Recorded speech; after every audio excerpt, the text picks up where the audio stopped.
केंद्रीय संचार एवं पूर्वोत्तर विकास मंत्री गुना सांसद ज्योतिरादित्य सिंधिया ने शनिवार को गुना संसदीय क्षेत्र के पत्रकार भवन का लोकार्पण करते हुए पत्रकारों को राष्ट्र निर्माण में अपनी अनिवार्य भूमिका निभाने और 500 वर्षों के दौरान विदेशी आक्रांताओं द्वारा मिटाए गए गौरवशाली इतिहास को दोबारा जागृत करने का आह्वान किया। सिंधिया ने कहा कि 500 वर्षों के दौरान विदेशी आक्रांताओं ने हमारा ही गौरव और इतिहास मिटाने का काम किया है। ये हमारे साथ अन्याय हुआ है। हमारे इतिहास को दोबारा जागरूक करना अब पत्रकारों की जिम्मेदारी है। इसके लिए थोड़ा चिंतन मंथन कीजिए। मुझे विश्वास है कि आप चिंतन और मंथन करोगे तो अमृत निकलेगा और अमृत के आधार पर भारत के अमृतकाल का सुनहरा अक्षर पत्रकारिता जगत के मेरे बंधु ही लिखेंगे। सिंधिया ने जोर देकर कहा कि पत्रकारों की रिपोर्टिंग जनहित में और न्यूट्रल होना चाहिए। कैंट क्षेत्र में मौसम विभाग कार्यालय के पास देवेंद्र सिंह मधुरानी लोढ़ा की स्मृति में निर्मित हुए इस पत्रकार भवन का लोकार्पण समारोह की शुरुआत अतिथि सत्कार के साथ की गई। कार्यक्रम की अध्यक्षता कर रहे प्रेस क्लब अध्यक्ष और पत्रकार भवन के शिल्पी आनंद सिंह लोढ़ा ने मुख्य अतिथि ज्योतिरादित्य सिंधिया का अभिनंदन किया। भाजपा जिलाध्यक्ष धर्मेंद्र सिंह सिकरवार, गुना विधायक पन्नालाल शाक्य, नगरपालिका अध्यक्ष सविता अरविंद गुप्ता, जिला पंचायत अध्यक्ष अरविंद धाकड़, भाजपा नेता जगदीश सिंह मीणा का स्वागत किया गया। अपने वक्तव्य में आनंद सिंह लोढ़ा ने इस भवन के निर्माण को संपूर्ण अंचल के पत्रकारों के सपने को साकार होने जैसा बताया। लोढ़ा ने बताया कि पत्रकारों को आत्मनिर्भर बनाने के लिए औद्योगिक कॉरिडोर का निर्माण करने का संकल्प लिया, जिसका भूमि पूजन साल 2026 के अंत में होगा, जिसके लिए सिंधिया को आमंत्रित किया गया। उन्होंने जानकारी दी कि भाजपा नेता जगदीश सिंह मीणा के सहयोग से शनिवार को 3 करोड़ 30 लाख के बीमा 24 साथियों की पॉलिसी वितरित की जा रही है और 19 करोड़ के बीमा 1 माह में पूरे किए जाएंगे। कार्यक्रम में गुना, अशोकनगर, राजगढ़ सहित आसपास के जिलों से अनेक पत्रकार साथी मौजूद रहे। प्रेरणा से और उन्हीं के पदचिन्हों पर चलकर समाज सेवा पत्रकारिता के क्षेत्र में करने का निर्णय लिया था और आज उन्हीं के पदचिन्हों पर चलकर इस पत्रकार भवन के संकल्प को पूरा कर लिया है।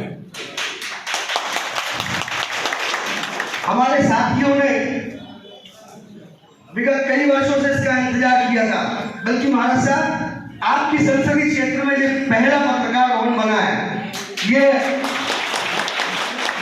हमारे महाराज साहब का सिर भी गर्व से ऊंचा हो गया होगा आज। अरे लोकेंद्र भाई, इस भवन निर्माण में मेरे परिवार के अलावा मेरे सभी साथियों ने तन, मन और धन से सहयोग किया है। आपको बताना चाहूंगा कि इस भवन में मध्य प्रदेश विद्युत मंडल का कोई कनेक्शन नहीं था। हमने हरित क्रांति के क्षेत्र में भी क्रांति कर दी।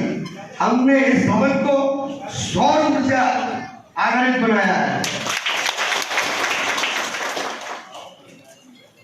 हमारे यशस्वी प्रधानमंत्री श्री नरेंद्र मोदी जी कहते हैं कि आत्मनिर्भर भारत बने। आत्मनिर्भर भारत की दिशा में सबसे पहले गुना जिले के पत्रकारों ने पूरे भारत में ये काम करके दिखाया है। ये भवन किसी भी 1 रुपए की सरकारी राशि से नहीं बना, ये सब पत्रकारों की मेहनत का नतीजा है। आज हम एक नया संकल्प महाराज साहब के समक्ष और ले रहे हैं।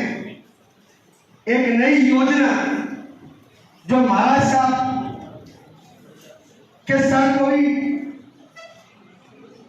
एक अभिमान से भर रही कि हमारे पत्रकार साथियों ने जबरदस्त काम किया। उनको गौरवान्वित करने के लिए एक और योजना का मैं आपको बताने जा रहा हूं। सारे पत्रकार साथियों ने यह फैसला किया है कि चूंकि येलो जर्नलिज्म हमारे माथे पर एक बड़ा कलंक था, उससे बाहर निकलने के लिए हम आर्थिक रूप से सक्षम बनाने के लिए आगे पत्रकारों को एक इंडस्ट्रियल कॉरिडोर का निर्माण करेंगे। जो निरीक्षण मैंने किया,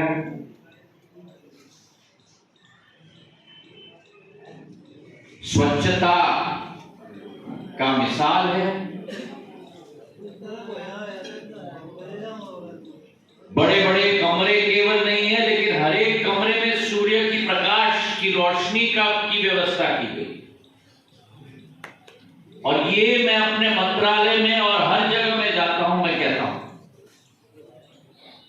कि जहां कार्य पद्धति हो रही है वहां सूर्य भगवान की उपस्थिति बहुत जरूरी है। क्योंकि जाने अनजाने में पर मानसिक रूप से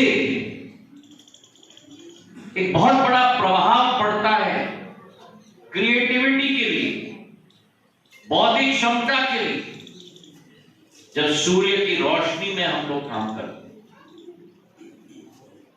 और मैं बधाई देना चाहता हूं लोढ़ा साहब,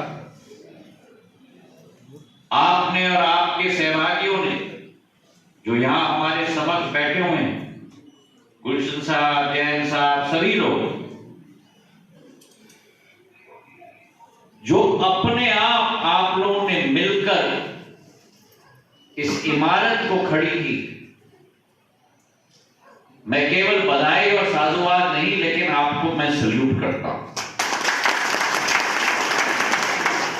और एक उदाहरण आपने देश के पत्रकारों के लिए भी कर दिया।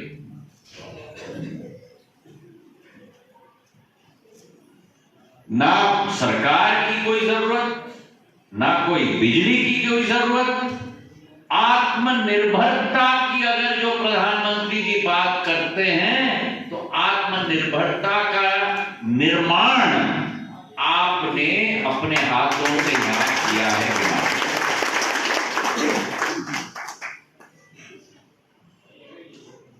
देश के विकास और प्रगति में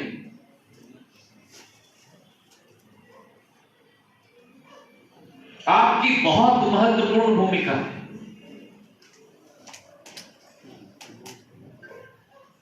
संविधान ने, बाबा साहब ने आपके कंधों पे जिम्मेदारी दी। एग्जीक्यूटिव और लेजिस्लेचर की जवाबदेही जनता के प्रति हो तो पत्रकारों के जरिए।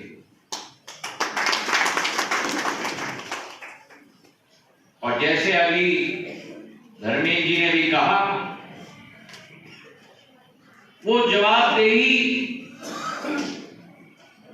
एक सकारात्मक सोच के साथ भी आप लोगों ने सदैव, मैं कह सकता हूं कम से कम मेरे साथ निभाया। क्योंकि कई ऐसे सुझाव हैं अशोकनगर में, शिवपुरी में, ग्वालियर में, गुना में, मुरैना में, भिंड में, जहां मेरे पत्रकार परिवार जनों ने मुझे सुझाव दिया है, जिस पर अमल होकर क्षेत्र का विकास और प्रगति में कर पाए।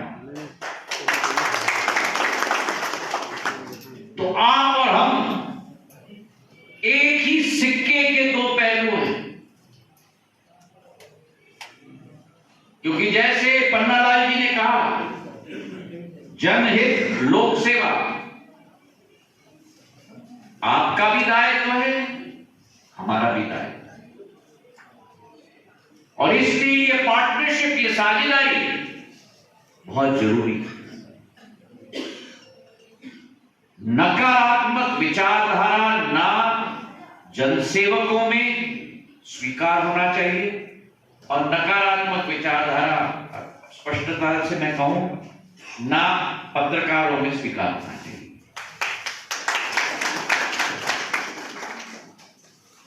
कभी कभी टीएसपी की वजह से मसाला निकालना पड़ता है पेपर के लिए, इसलिए सब फोन निकल गए जब पन्नालाल जी बोलते हैं।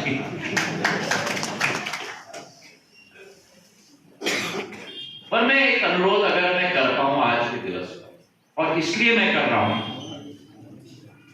क्योंकि आपको भी अपने इतिहास को सदैव याद रखना है।